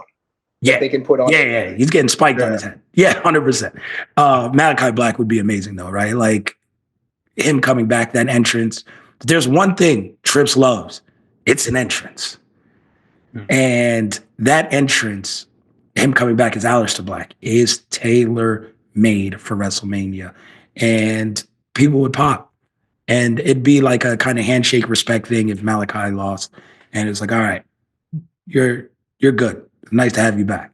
So I think that's something that can definitely happen. Everyone had great picks, I think, on that one. We're going to end on 2 quicker questions, but wanted to get these in. First one, you had to pick one match right now, sight unseen. What's going to be your match of the weekend? If you had to guess right now, next Monday, we're talking about this. This is the best match of both days. Cam, you go first, then we'll go Anthony, then Robert. Best match. Oh boy. See, look, I'm thinking about the triple threat at NXT. Best match. Mania match. Yeah. I'm thinking I already picked the night one. Now I forgot it. I'll just go with the night 2. I think I'll say Priest and McIntyre. Just for the physicality. I think that's the one I'll pick. Anthony, what would be your match of the weekend if you had to pick it right now? I'm going with Io, Bianca, and Rhea. Bianca's pedigree is just insane. She's so good. Even Rhea isn't phenomenal too. Like, she had a great match last year with Becky when Becky was sick, at Mania. And we've talked about Io, the genius of the sky. Like, the things she's going to do at Mania, they're going to be incredible. Give me that triple threat. No title change, but that's going to be my match of the weekend. Robert, who are you taking as your match of the weekend? I mean, realistically, it's probably the triple threat as well. But I'd keep an eye on this, the Fatal 4-Way for the Intercontinental. I think we've, two of the performers that just, with Penta and Braun, that, when you see the stuff that gets clipped from the weekly shows, they're 2 of the guys that just make you think, oh my God, that spear that he did on Carlito this week. I think throw all of those combustible elements together, have near falls all over the place, have the uncertainty of who's going to win. We've already established, I think, that any one of them could walk out with the belt. And I think that could be a high octane, really entertaining match. No, I mean, it's so hard not to pick that match, right? But I think we saw last year, there's something special about a main event and just how that leaves you in a really done main event, well done main event. Like the Cody Roman night 2 is one of the best endings to a WrestleMania ever. And I think night 1 is going to have that feel this year. So give me Roman, Punk, Seth. Punk's been on fire. Seth is Seth. He's Mr. 4-star in my book. Like, he doesn't give you a 5-star match coming out, but you're never getting worse than a 4-star out of that guy, right? Like, he's so dependable and he's so great. Punk's been on a different level. And Roman with the psychology and a triple threat and his no holds barred. And I can't remember the last time we really seen Roman in a match where outside interference isn't going to be a thing. There's going to be no bloodline, no Solo, no Rock, it's just those 3. And Roman gets to go and he gets to wrestle. And it's going to be fun to see after 5 years how they book him in this match as the powerhouse of the 3. So I think this is going to remind us a lot of the Lesnar and it was Lesnar, Cena, and Rollins triple threat. It's going to remind us a lot of that and how it's booked and how it comes off and the spots and everything we see. And it's just Roman going to take Lesnar's spot. But I think they're going to call it a lot like that. And that match was great. So I think this match kind of steals the show for the weekend. And so that'll be my pick. I like us all going with different matches because, again, every one of those can be a banger. So I like all of those. Last one, before we let everyone get out of here, and thank you all, of course, for joining us and chilling with us this whole time and entertaining us. What is your pick for Raw after Mania's big surprise. Every year we get one, whether it's a debut, a turn, a return. What do you think we get Raw after Mania? Cam, kick it off. I think we get Obafemi. I really think that a new player on the board who's different than everybody else on the board is the way to go about it. I think he's had an incredible run in NXT. I would say Obafemi is your big surprise, your in-house big surprise, as opposed to somebody getting signed. And then brand new feuds, brand new matches, brand new feel. I like that. I mean, that guy's a star. Whenever he comes up, he's a star. Anthony, hit it up next. What is your big surprise? My big surprise is Matt Cardona making his return. He was on with Ariel a few weeks ago, and he didn't say anything was happening or any talks were happening.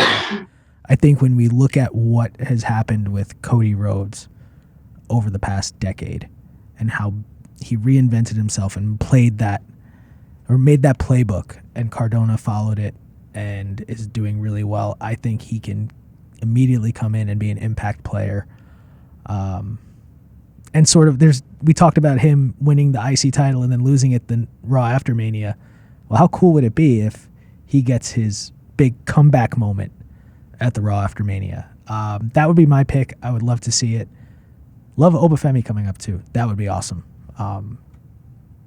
Awesome performer, and it would really just rejuvenate a lot of the main event picture on either brand. Listen, I like that. You know, Cardona, he'd definitely be worthy of it. I don't know where he fits in on the card or anything, but man, it kind of feels like he should just come home. It's like my Carlito. Game was like, I don't know what he's going to do. He's been on TV every week. He kind of fit in. It's been great. But it just feels like, come on home. Like you're a guy. Like he takes great spears. That's what he does. Yeah, like, man, you belong here. Like, it's cool. You wrestled a lot. You were the king of the death match, Cardona. You put your body through a lot. Come on home. Get this money. Just come relax. Be with your wife. It's all right. Mm-hmm. Like, maybe win an IC title or win the US title. She's US champion. That'll be US couple of the year. Like, I'd pop for that. Like, bring Cardona home. I love that. Robert, what is your prediction for Raw after me? Yeah, I gotta say I would take either of those two. Love to see Ober up there, and I think Cardona would be fun as well. You know, he could be the kind of first gentleman character to Chelsea Green as US champ. But I'm gonna go with Becky Lynch. I mean, if not now, when? You know, she was involved with some of the meetings with Netflix, so they knew that she was getting photographed when she was there. She's obviously a $1 million draw for WWE. It's been going on a while. I think, I thought she was going to turn up on January the 6th at the Netflix debut. No sign, complete crickets, silence since then. But I don't know. I think she's just got one of those themes. And you know how that Raw will start. It'll have that slight lingering shot of the crowd, right? Everyone's waiting to see who starts. And I just think if they begin with the Becky Lynch theme, it's really going to make a lot of noise. Yeah, that would be fantastic. Yeah, I mean, I kind of wasted that pick during WrestleMania, so I couldn't use that one. But it makes a ton of sense to have Becky return. I think she's great. I'm going to swing for the fences, right? Like, you guys took all the really good things. I could play it safe. I could say, Dragunov comes back and we build to Gunther and Dragunov and get that feud on the main roster. And that's cool. I think that's something that could happen, whether it's on Raw or SmackDown. But I'm going to take a big swing. And I'm going to say we find out what The Rock whispered in Cody's ear and what he gave him. And I think Cody's going to be so mad at losing the night before, and Rock probably having a hand in it, that we see The Rock wrestle Monday, Raw after Mania. I think we see Cody versus Rock, because Cody's so mad that The Rock cost him, that Cody's like, I'm not waiting till SummerSlam. I'm not waiting till next year. You gave me this. You told me this in my ear. You told me, oh, I'm the man now. Or, hey, this is your company. So guess what? It's my company, and I'm wrestling you tonight. And I think the main event, Raw after Mania, is Cody versus Rock. And it allows John Cena to go in a different direction. It allows Cody to face Rock and maybe really get beat up, and you get an injury angle and Cody goes away for a little while. But you talk about babyface and wanting to, even though he doesn't have the title, keep that momentum he built up, Robert. You do it by saying, I'm not just going to let you guys beat me and jump me the night before. Rock, I'm going out on my shield. It is me and you. Let's go. And I think that really endears him. So when he does come back, oh, he's coming with a vengeance. He's coming for Cena. He's coming for Rock. He's coming for Roman. It ties in all my predictions. It gives him another 2 years worth of storyline and vendettas. And people have been waiting for these two to wrestle each other. And I think Netflix wants another bang. This is the first Raw After Mania on Netflix. I think they want this to be an extension of WrestleMania. And nothing's bigger than Rock versus Cody. So that's my swing here for the Raw After Mania main event. And anything we said today happens. I think we're going to have a good, fun weekend. I appreciate all you guys. Robert, you got to come across the pond next year, to New Orleans, watch it out here with us. Louisiana. Oh, yeah. Yes. Cam will be here this week, Cam, so I can't wait to see you. Anthony, again, you're in New York. Come through next year. We'll make this a party. We appreciate everyone listening and really being with us today. Make sure you read all of the articles, all of the content, all of the interviews from these three men this week. It is going to be such a fun week at WrestleMania. We appreciate you all. We truly do. For myself, for everyone here at Uncrowned, till next WrestleMania season, I guess, we're out.